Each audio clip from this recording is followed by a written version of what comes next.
कि आम्ल की एकादशी कोई साधारण एकादशी नहीं है, बल्कि ये वो महासंयोग है जिसका इंतजार बड़े बड़े ऋषि मुनि भी सदियों से करते आए हैं।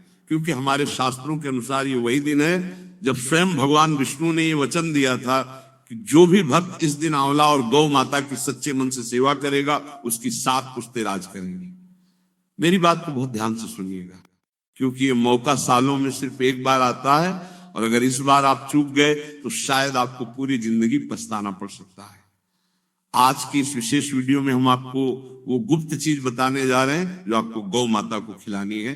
पर याद रहे, शर्त केवल इतनी है कि ये काम बिल्कुल चुपचाप होना चाहिए, बिना किसी के टोके, बिना किसी के देखे आखिर वो कौन सी चीज है और क्यों आम्ल की एकादशी पर इसका इतना महत्व है।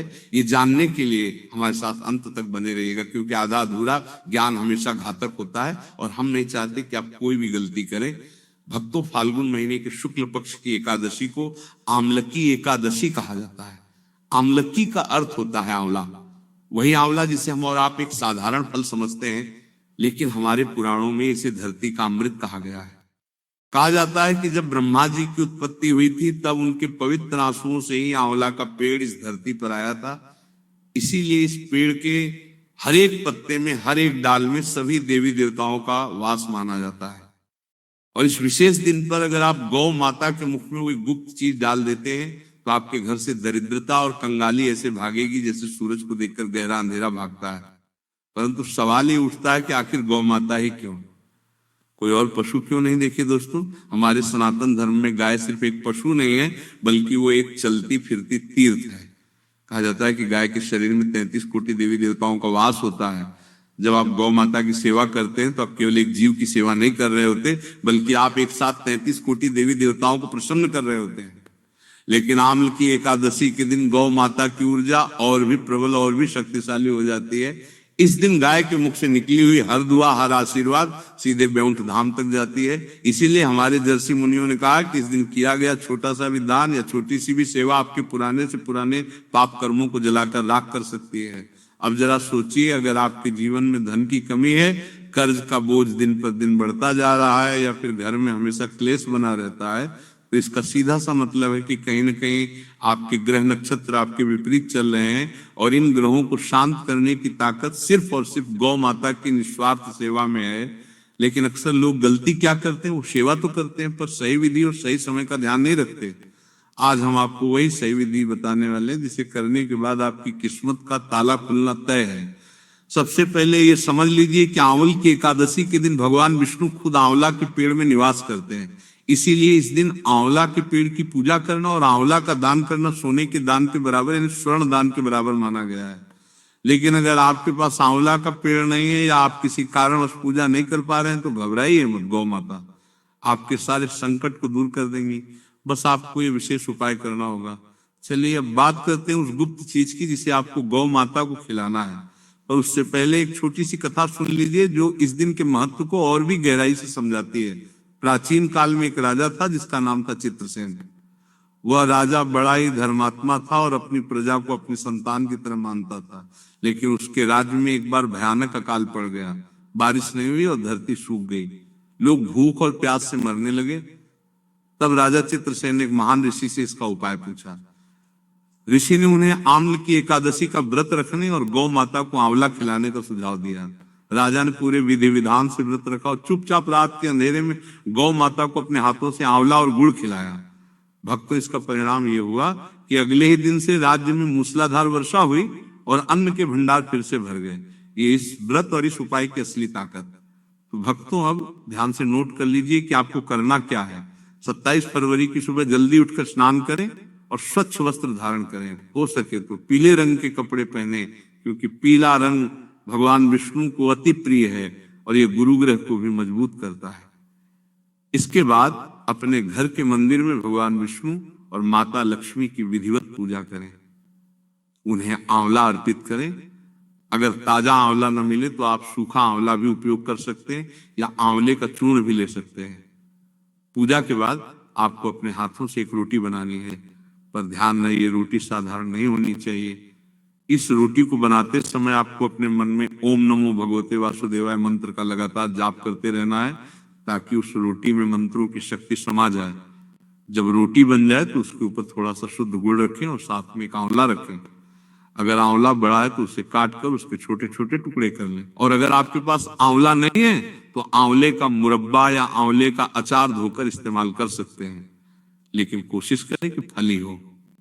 अब इस रोटी को अपने दोनों हाथों में लेकर भगवान से प्रार्थना करें कि हे प्रभु, मेरे घर के सारे संकट दूर करो, मेरे सिर से कर्ज का बोझ हटा दो और मेरे परिवार पर अपनी कृपा बनाए रखो।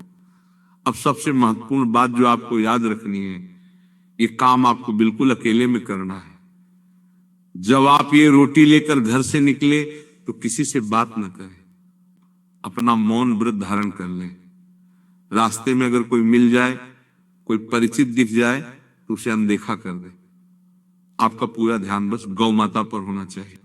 जब आप गौ माता के पास पहुंचे तो सबसे पहले उन्हें दूर से प्रणाम करें और फिर बड़े ही प्रेम से वो रोटी जिसमें गुड़ और आंवला छुपा हुआ है उन्हें खिला दें। जब गौ माता वो रोटी खा रही हो तो उनके गले के नीचे जो झूली हुई खाल होती है, जिसे गल कंबल कहते हैं, उसे अपने दाहिने हाथ से धीरे धीरे सहलाएं और मन ही मन अपनी मनोकामना कहें।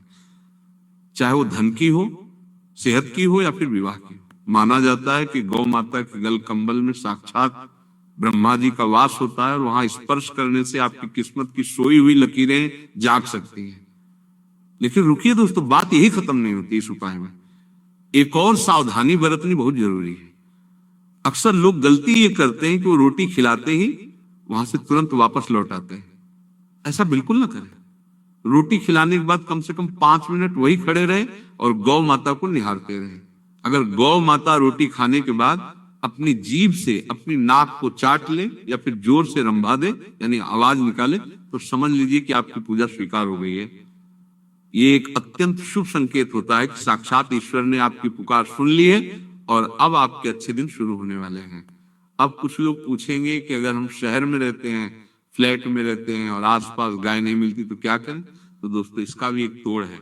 हमारे शास्त्रों में हर समस्या का समाधान है। अगर आपको साक्षात गाय ना मिले तो आप किसी गौशाला में जाकर हरी घास या चारा दान कर सकते हैं, या फिर गाय के नाम के पैसे किसी गुल्लक में अलग रख दें और जब मौका मिले गौ सेवा में लगा दें। लेकिन कोशिश यही करें कि अम्ल की एकादशी के दिन किसी देसी गाय को ही रोटी खिलाई जाए, क्योंकि देसी गाय में सूर्य केतु नाड़ी होती है जो ब्रह्मांड की ऊर्जा को खींच कर आप तक पहुंचाती है। जर्सी या विदेशी नस्ल की गाय में नाड़ी नहीं होती, इसीलिए उन्हें खिलाने से उतना लाभ नहीं मिलेगा जितना देसी गाय को खिलाने से मिलता है। एक बात और जो आपको विशेष रूप से ध्यान रखनी है वो ये है कि इस दिन भूलकर भी गौ माता को जूठा खाना या रात की बची हुई रोटी न खिलाएं। कई लोग आलस के कारण रात की बची हुई रोटी सुबह गाय को दे देते हैं। ये बहुत बड़ा पाप है, इससे घर में दरिद्रता आती है। आमल की एकादशी के दिन आप तक पहुंचाती है। जर्सी या विदेशी नस्ल की गाय में ये नाड़ी नहीं होती, इसीलिए उन्हें खिलाने से उतना लाभ नहीं मिलेगा जितना देसी गाय को खिलाने से मिलता है। एक बात और जो आपको विशेष रूप से ध्यान रखनी है वो ये है कि इस दिन भूलकर भी, इसलिए रोटी बिल्कुल सादी होनी चाहिए, बस आटे में थोड़ा सा हल्दी मिला लें तो और भी शुभ होगा, क्योंकि हल्दी शुभता का प्रतीक है। दोस्तों, ये आमल की एकादशी आपके जीवन का टर्निंग पॉइंट बन सकती है। अगर आप कर्ज के बोझ तले दबे हैं, नौकरी नहीं लग रही है, व्यापार में लगातार घाटा हो रहा है या फिर संतान की तरफ से परेशान है, तो एक छोटा सा उपाय आपकी जिंदगी की दिशा बदल देगा। शास्त्रों में लिखा है कि आंवला पाप नाशक और गौ माता मोक्षदायिनी है। जब ये दोनों मिलते हैं तो एक ऐसी सकारात्मक ऊर्जा पैदा होती है जो बड़ी से बड़ी मुसीबत को भी पल भर में खत्म कर देती है। अब मैं आपको एक और गुप्त बात बताता हूँ जो शायद ही कोई जानता होगा। अगर आप चाहते हैं कि आपकी 7 पुश्ते राज करें, यानी आपके खानदान में कभी धन की कमी ना हो, तो रोटी खिलाने के बाद गौ माता के खुरों की धूल यानी उनके पैरों की मिट्टी लेकर अपने माथे पर लगा लें। हाँ दोस्तों, गौ माता के चरणों की धूल को परम पवित्र माना गया है। इसे माथे पर लगाने से दुर्भाग्य दूर होता है और सौभाग्य की प्राप्ति होती है। लेकिन ये सब करते हुए आपको किसी का टोकना नहीं चाहिए। अगर किसी ने पूछ लिया कि ये क्या कर रहे हो तो उसका प्रभाव कम हो जाता है। इसीलिए मैंने शुरू में ही कहा था कि ये काम चुपचाप करना है। इस दिन आंवला के पेड़ के नीचे बैठकर विष्णु सहस्त्र नाम का पाठ करना भी बहुत शुभ माना जाता है। अगर आपके आसपास आंवला का पेड़ है तो वहां घी का दीपक जरूर जलाएं, और अगर पेड़ नहीं है तो घर के मंदिर में ही आंवला रखकर उसके सामने दीपक जलाएं और भगवान से प्रार्थना करें।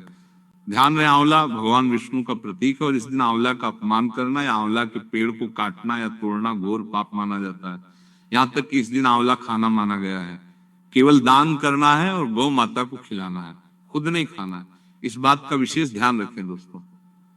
तो ये सारी बातें हमारे पुराणों में लिखी हुई हैं और हमारे पूर्वज इनका पालन करते थे, तभी वो सुखी और समृद्ध थे।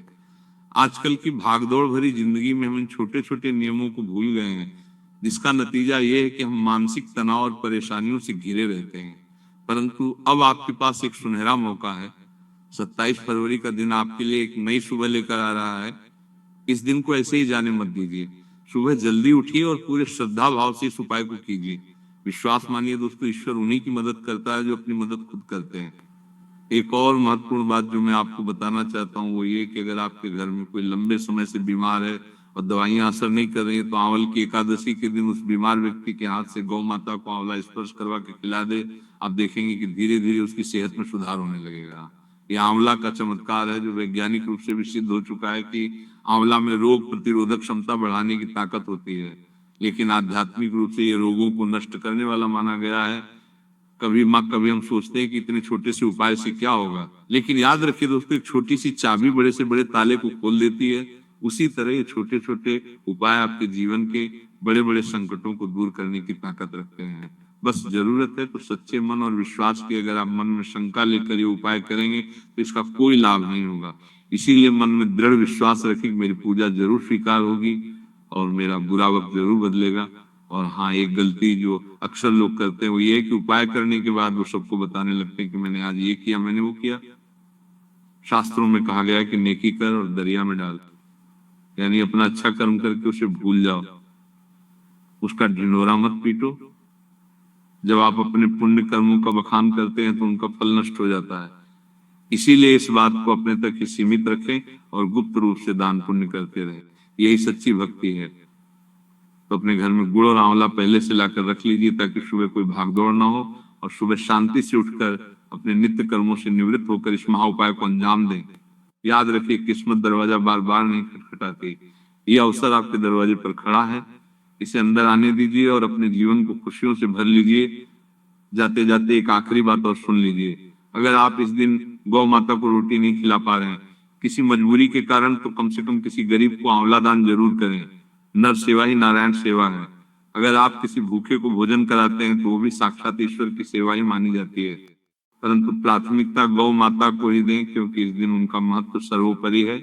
मैं आशा करता हूं कि आप इस वीडियो में बताई गई हर बात को अच्छे से समझ गए होंगे और 27 फरवरी को आंवले की एकादशी के दिन इस उपाय को जरूर करेंगे। दोस्तों, हमारा उद्देश्य यही है कि आपके जीवन से दुख दर्द दूर हो और आप सुख शांति से अपना जीवन व्यतीत करें। अगर आपको ये जानकारी अच्छी लगी हो तो इसे अपने दोस्तों और रिश्तेदारों के साथ शेयर जरूर करें ताकि वो भी इस पुण्य के भागी बन सके, क्योंकि अच्छी बात फैलाना भी एक पुण्य का काम है। याद रखिए, समय बड़ा बलवान होता है और ग्रह नक्षत्र अपना प्रभाव दिखाते ही हैं, लेकिन जो मनुष्य भक्ति और सेवा के मार्ग पर चलता है उसका ग्रह भी कुछ नहीं बिगाड़ सकते। भगवान विष्णु और गौ माता की कृपा आप सभी पर बनी रहे, यही मेरी प्रार्थना है। अब देर किस बात की, आज से ही तैयारी शुरू कर दीजिए और मन में बस यही ध्यान रखें कि मुझे अपनी किस्मत बदलनी है और वो मैं बदल कर रहूंगा। अंत में एक बार फिर से दोहरा दूं, रोटी में गुड़ और आंवला छुपाना मत भूलिएगा और सबसे बड़ी बात, इसे चुपचाप खिलाना है। यही इस उपाय की सफलता की कुंजी है। जय श्री हरि विष्णु। एक बात जो मैं आपको बताना भूल गया था वो ये है कि जब आप गौ माता के पास जाए तो कोशिश करें कि आपके पैर में जूते चप्पल ना हो। अगर संभव हो तो नंगे पैर ही गौ माता के पास जाएं, क्योंकि जहाँ गौ माता खड़ी होती है वो जगह मंदिर से कम नहीं होती और मंदिर में हम जूते पहन कर नहीं जाते। इस छोटी सी बात का भी अगर आप ध्यान रखेंगे तो आपकी श्रद्धा और भी गहरी दिखाई देगी और फल भी उतना ही शीघ्र मिलेगा। कई बार ऐसा होता है कि गाय रोटी सूंघ कर छोड़ देती है, खाती नहीं है। ऐसे में निराश न हो, बल्कि गौ माता से प्रार्थना करें कि वो आपका भोग स्वीकार करें और फिर से कोशिश करें। अगर वो फिर भी ना खाए तो वो रोटी किसी और गाय को खिला दें, लेकिन उस रोटी को वापस घर लेकर ना आए और ना ही उसे फेंकें।